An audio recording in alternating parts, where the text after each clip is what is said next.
रहे हैं इस वक्त की बड़ी खबर के साथ, जो कि बिहार के पटना से आ रही है। सीधा बिहार के पटना से आ रही है। पटना पहुंच चुका है अमन का पार्थिव शरीर। चीन में हत्या हुई थी छात्र की, और ये तस्वीरें हम आपको दिखा रहे हैं। दर्दनाक तरीके से हत्या कर दी गई थी अमन की, जो कि चीन में पढ़ाई करता था।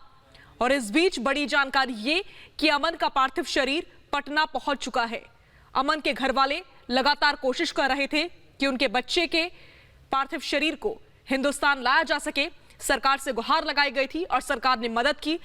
बड़ी खबर यह है कि पटना पहुंच चुका है अमन का पार्थिव शरीर। ये तस्वीरें हम आपको दिखा रहे हैं पटना एयरपोर्ट की। 15 दिन बाद भारत पहुंचा है पार्थिव शरीर। अमन की हत्या कर दी गई थी चीन में, जिसकी वजह से परिवार वाले हर संभव कोशिश कर रहे थे कि बच्चे के शरीर को किसी भी तरह से, पार्थिव शरीर को हिंदुस्तान लाया जा सके और यहीं पर अमन का अंतिम संस्कार किया जा सके। लिहाजा सरकार की ओर से मदद की गई। और ये तस्वीरें आपकी टीवी स्क्रीन पर पटना एयरपोर्ट की हैं। अमन के पार्थिव शरीर को हिंदुस्तान लाया गया है।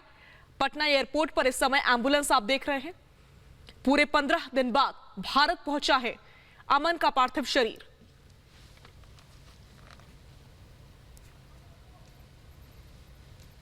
जो बॉडी पहुंचने के बाद, क्योंकि उस सदमे से ग्रस्त हैं, और जहां तक अमन की बॉडी की बात है, अभी तक जो हत्या का कारण और हत्या के पीछे की वजह और पोस्टमार्टम रिपोर्ट भी अभी तक परिवार को उपलब्ध नहीं कराया जा सकता है। जैसा कि कैमरामैन जूम कर रहे हैं, जो अमन के चाचा ने बताया कि ऑल ओरिजिनल डॉक्यूमेंट्स यहाँ पर वो बॉडी के साथ भेजी गई है, जिसमें वो कारण बताए गए हैं, लिखे गए हैं। अभी तक भारतीय दूतावास या भारत के विदेश मंत्रालय के पास ये जानकारी नहीं है कि किस कारण से हत्या हुई है।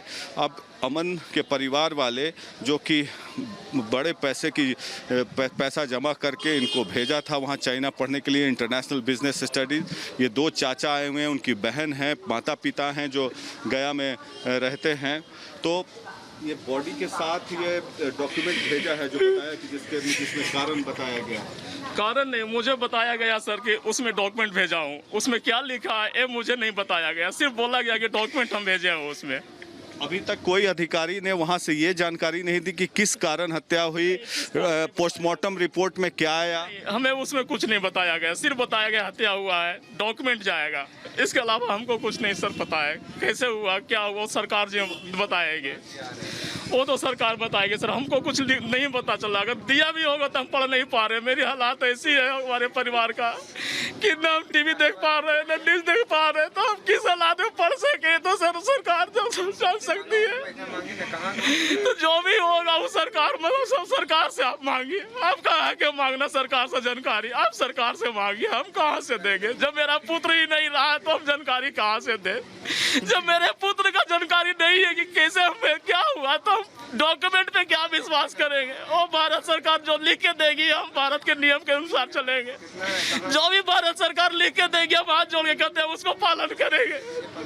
और हमें कुछ नहीं, हमें न्याय होना चाहिए। मेरे बेटे का जो भी हत्यारा है उसको कला से कला सजा। तो आप क्या भारत सरकार से क्या अपेक्षा रखते हैं कि चाइना सरकार से, चाइनीज गवर्नमेंट से या चाइनीज एम्बेसी से क्या बात करे इसका पूरा? हमें सरकार से ये है कि जो जिस तरह का घटना घटा है उसकी पूरी तरह जाए सरकार, और उसको जो भी कड़ी से कड़ी सजा हो उसको मिले। मेरे बच्चा तो लौट नहीं सकता, पर जिसके बच्चे बाहर पढ़ रहे हैं कम उनके बच्चे सुरक्षित हो।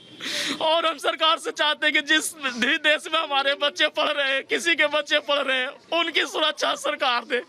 मेरा पुत्र तो रहा नहीं, पर जिनके भी पुत्र है उनकी सुरक्षा सरकार दे, हमारी सरकार। चाइना, क्या आप अपील करते हैं कि बाकी जो गार्जियन है जो चाइना भेजते हैं या बिजनेस करने जाते हैं चाइना, एक तो चाइनीज प्रोडक्ट्स का बॉयकॉट होना चाहिए और दूसरा कोई बच्चा चाइना ना जाए पढ़ने? अब आपको ऐसा लगता है कि ऐसा होना चाहिए?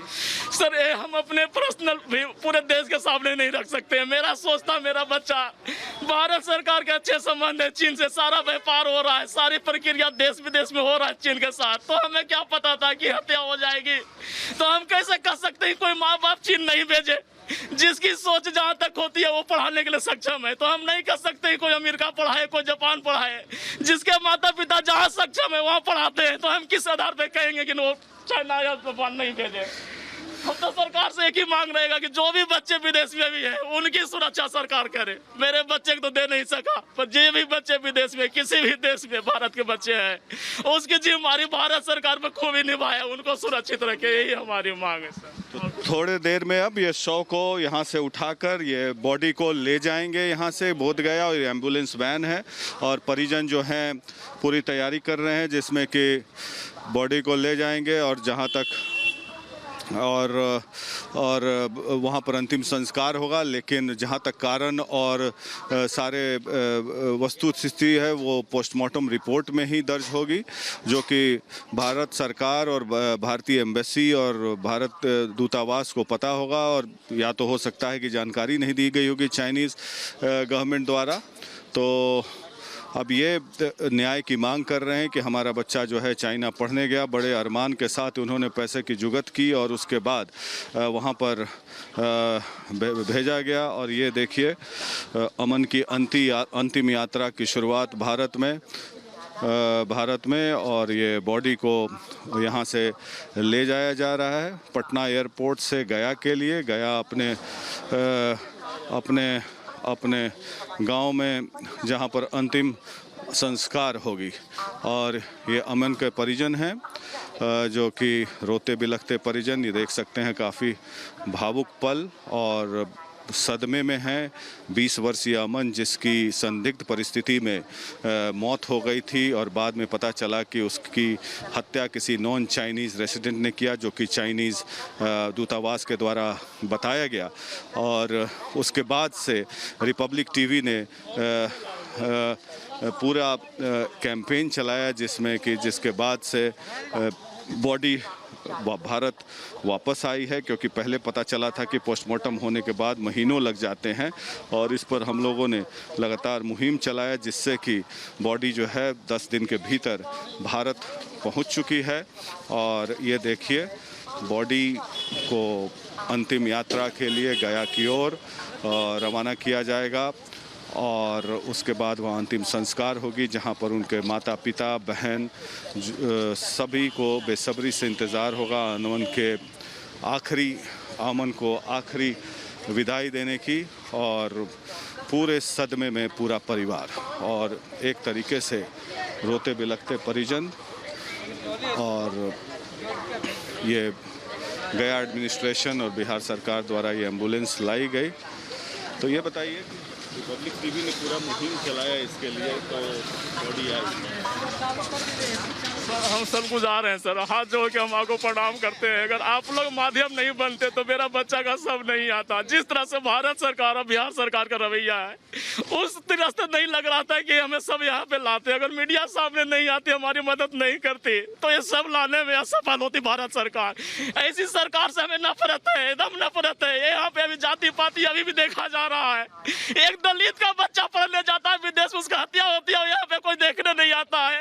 यही अगर दूसरे व्यापारी के बच्चे होते, उच्च वर्ग के बच्चे होते, तो सारा प्रशासन यहाँ पे आ जाता और उसको देख रेख करते। इस देश में अभी भी आजादी के 75 साल होने वाले हैं, पर अभी जाति पाति इस देश के सरकार के अंदर है। इस तरह से हमें सरकार से एकदम तरह से पूरी तरह से हमारी नफरत हो रही। भारत हो चाहे बिहार सरकार हो, कोई भी सरकार यहाँ लायक नहीं है जो दलितों की सेवा कर सके, दलितों की सुरक्षा दे सके। तो ऐसी सरकार को हम प्रणाम करते हैं। ऐसी सरकार कभी नहीं आई देश में। हम गुहार करते हैं जो भी दलित लोग जहाँ सुन रहे हैं, छात्र जो सुन रहे हैं, ऐसी सरकार को बहिष्कार करे जो छात्र को नहीं न्याय दे सकता है। इसलिए हम प्रणाम करते हैं आपको, जो आपने मुहिम चलाया, मेरे बच्चे को सब यहाँ लाने में मेहनत की, आपको सर प्रणाम करते हैं।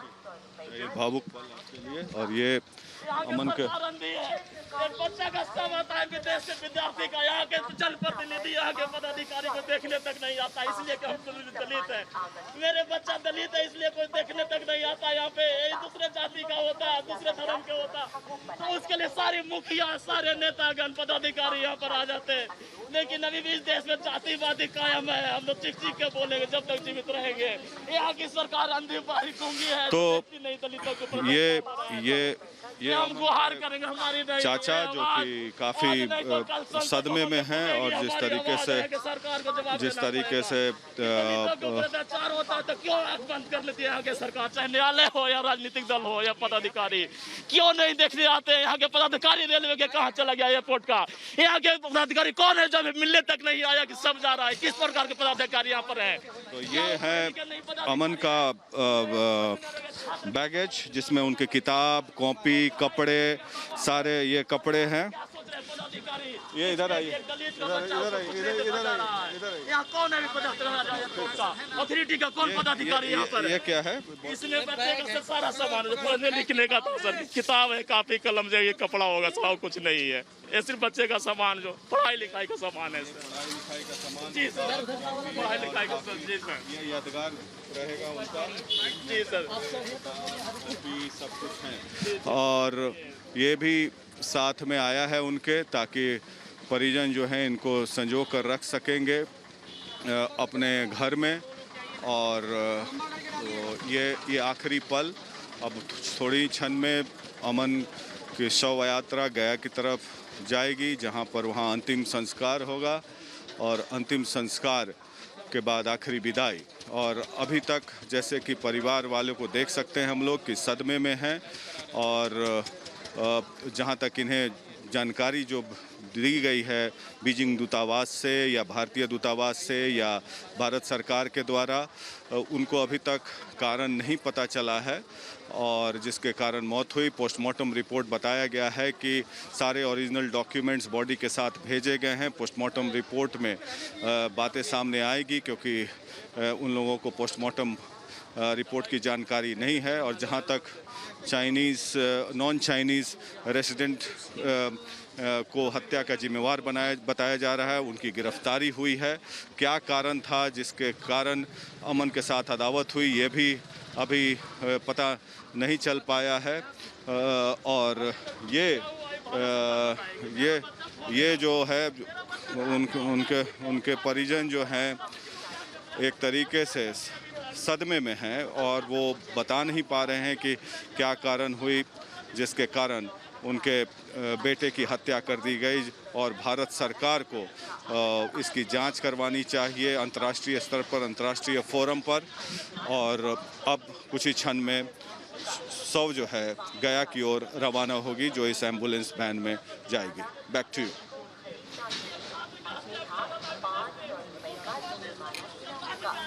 तो पटना एयरपोर्ट की तस्वीरें इस समय आपकी टीवी स्क्रीन पर है। आप सुन रहे थे हमारे सहयोगी प्रकाश को, लाइव रिपोर्ट कर रहे थे। वो बता रहे थे कि वहां पर क्या स्थिति बनी हुई है। परिवार इस समय बहुत ही ज्यादा भावुक है, सदमे में है, रो रहे हैं। परिवार के सदस्य बिलख रहे हैं। उनका बच्चा चीन से